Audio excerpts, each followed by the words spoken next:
Priča o Nikoli Tesli. Nikola Tesla je rođen davno, 1856. godine u selu Smiljanu.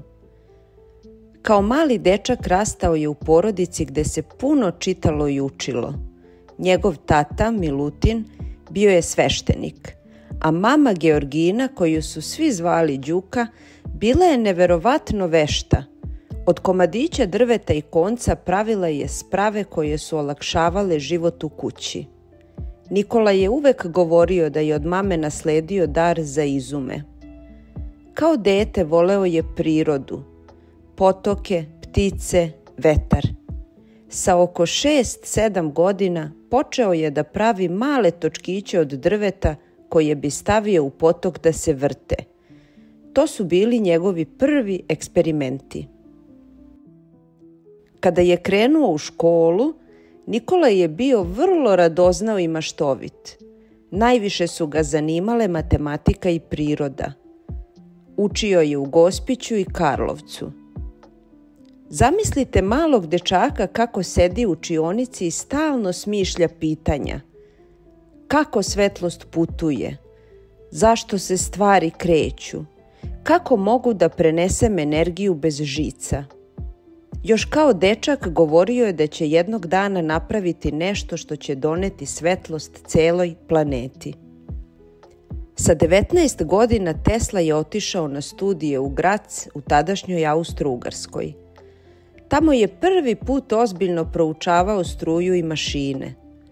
Iako nije završio fakultet, mnogo je učio sam, čitao knjige i beležio ideje.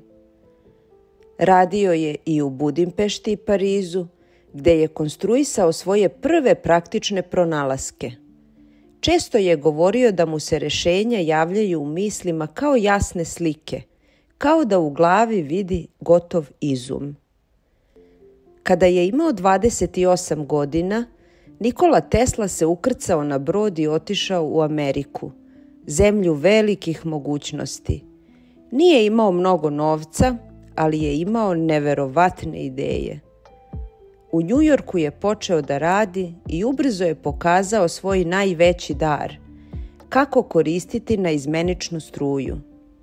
Zahvaljujući tome, struja je mogla da putuje na velike udaljenosti i da osvetli gradove. Tesla je postao poznat po svojim pronalascima. Izmislio je Teslin transformator, pomogao da gradovi zasvetle, radio je na radiju i bežičnom prenosu poruka. Njegov san bio je da ljudima donese energiju koja će biti svima dostupna, bez kablova i bez plaćanja. Njegovi izumi su promenili svet i bez njih danas ne bismo imali struju u našim kućama na način na koji je danas koristimo. Tesla je mnogo radio, a manje mario za novac i bogatstvo. Živeo je skromno, a ceo život posvetio je nauci. Umro je 1943. godine u Njujorku.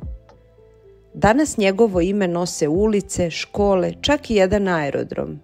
Aerodrom u Beogradu ima naziv Aerodrom Nikola Tesla.